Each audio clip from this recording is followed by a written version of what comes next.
प्रचारार्थ आपण फुलेनगरमध्ये जी सकाळपासून रॅली काढलेली आहे, या रॅलीला कसा आहे प्रतिसाद? प्रतिसाद एकदम उत्कृष्ट प्रतिसाद आहेत.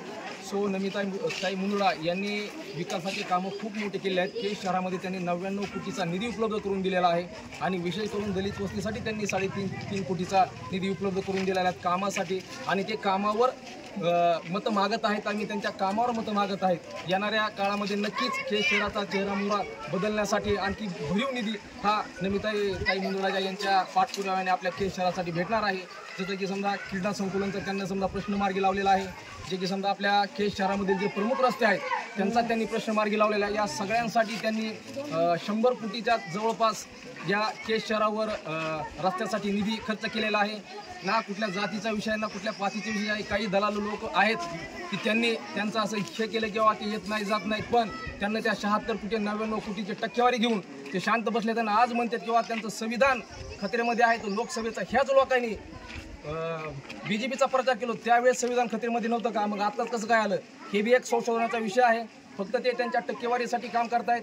तर सो नमिताताई मुंदडा या सर्वसामान्याच्या नेत्या आहेत आणि दलित समाजाला यापुढे ते नक्कीच सोबत घेऊन चालते. आणि काकाजीवर आमचा पूर्ण विश्वास आहे आणि त्या विश्वासावर आम्ही आज कमळ या चिन्हाचा प्रचार करीत आहोत.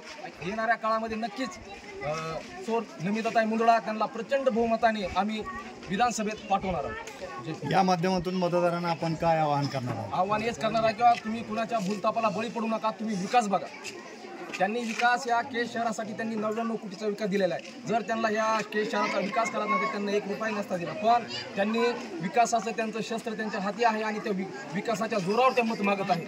किंवा काही जण असतील किंवा समजा काही त्यांच्या भूलतापाला तुम्ही बळी पडू नका. मतदार राजा बांधून आणि आपल्या केज शहराचा जर नंबर 1 बनवायचा असेल तर परत एकदा आपल्याला सो नमिताताई मुंदडा यांना प्रचंड बहुमताने विधानसभेत पाठवायला पाहिजे.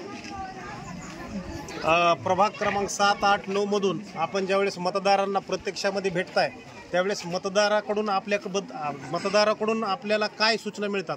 एकदम उत्कृष्ट हे आहेत. त्यांचे समजा काही असतील कामं तर त्यांना आम्ही आश्वासन केलेलं आहे किंवा इथं आमचे ह्याच्यामध्ये एक 35 वर्षापासून एक प्रश्न होता, तो काल काकाजीनं आणि त्यांनी मार्गी लावलेला आहे. की त्यांच्या मंदिराचा प्रश्न आहे तो त्यांनी मार्गी लावलेला आहे. काही पुढाऱ्यांनी त्याचं फक्त भांडवल केलं, पण त्या फक्त विकासाच्या जोरावर मत मागत आहेत. त्यांनी तो मंदिराचा प्रश्न त्यांनी काल फुलेनगरमध्ये मार्गी लावलेला आहे. काय विचारायचं?